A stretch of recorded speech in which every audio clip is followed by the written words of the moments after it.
आइए हल करने की कोशिश करते हैं 6 ज़रब 37, और मैं आपको इसका एक तरीका बताऊंगा इसे हल करने का, और अगली वीडियोस में मैं आपको बताऊंगा दूसरे तरीके, और हम इस चीज़ पर गौर करेंगे कि ये क्यों काम करता है। अब जो है मैं आपको मायारी तरीका जो है इसका बताता हूँ। 6 ज़रब 37 या 37 ज़रब 6 से कोई फ़र्क नहीं पड़ता। 6 ज़रब 37 ये बराबर है 37 ज़रब 6 के।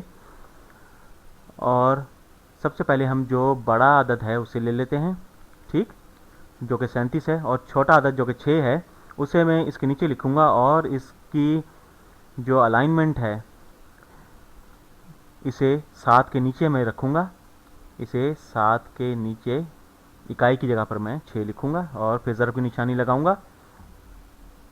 37 ज़रब 6 जो कि बराबर है 6 ज़रब 37 के, ठीक। अब हम क्या करेंगे, हम इस जो निचला अदद है 6, इसे हम ज़रब देंगे ऊपर वाले दोनों हिस्सों से बारी बारी। पहले हम 6 को ज़रब देंगे 7 से, जो कि इकाई की जगह पर है, ठीक। जो आपके पहाड़े हैं 6 के, अगर वो आपको याद हैं तो आप जानते होंगे कि 6 ज़रब 7 42 होता है, 6 सत्ते 42।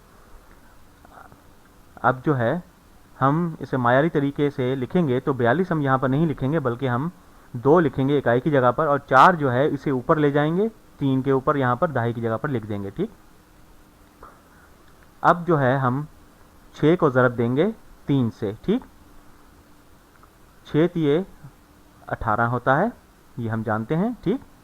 लेकिन यहाँ पर हम 18 नीचे नहीं लिख सकते, क्योंकि ऊपर हमारे पास 4 अभी मौजूद है, इसका भी हमने अभी कुछ करना है।